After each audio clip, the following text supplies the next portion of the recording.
I bet Texas AG Ken Paxton is filling his britches right at the moment. He has a possibility of being voted out today.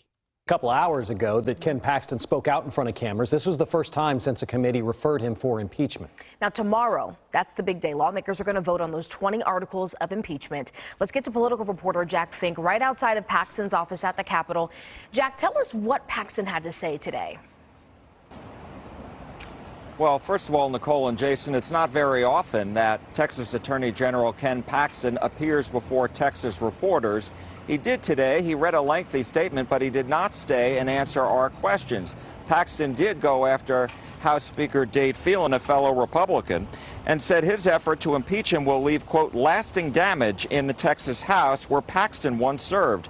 The 20 articles of impeachment against Paxton include abuse of public trust, being unfit for public office, dereliction of duty, and constitutional bribery, which is related to his alleged actions with an Austin businessman. Paxton has previously denied any wrongdoing. Now, this is a process that began in March. The Texas House General Investigating Committee began looking into all this because Paxton requested taxpayer money to pay a $3.3 million settlement for a whistleblower lawsuit. The whistleblowers were 4 of Paxton's top staffers in his office who he selected. He fired them after they went to the FBI 2.5 years ago and made allegations of bribery against him. One Republican lawmaker I spoke with praised the House committee overseeing the impeachment process, but Paxton has criticized the investigators hired by the House committee as being partisan Democrats. Wow, that's hilarious. They're partisan Democrats.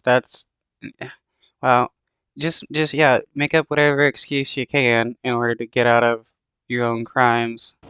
By proceeding with this illegal impeachment scheme to overturn a decision made by Texas voters just a few short months ago, the corrupt politicians in the Texas House are demonstrating that blind loyalty to Speaker Dade Phelan is more important than upholding their oath of office. I feel certain that they wouldn't be bringing something to us if it wasn't a serious matter, so I have had a chance to read the resolution, sift through the articles of impeachment, and look forward to having those discussions with other members on the floor and figuring out what the temperature for this is, and it certainly has some very far-reaching implications.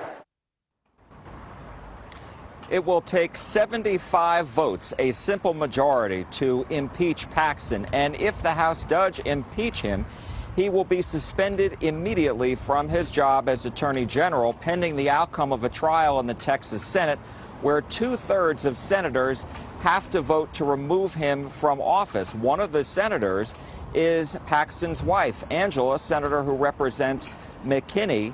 Now, the Texas Constitution requires that all of these senators be impartial, and one legal expert I spoke with says it's very unlikely that Paxton will be allowed to be in there or at least take part in this process. Nicole? So, Jack, I have to ask, we heard Paxton during that appearance before the media asking his supporters, go to the Capitol tomorrow, let your voice be heard. But there's also another group that's asking people to show up tomorrow as well. So can you tell us what you're learning about that?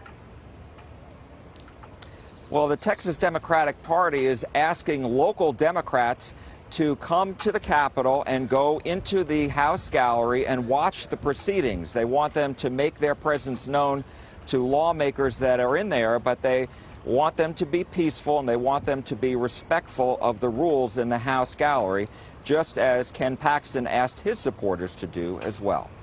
All right, all eyes on Austin. Jack Fink, thank you so much.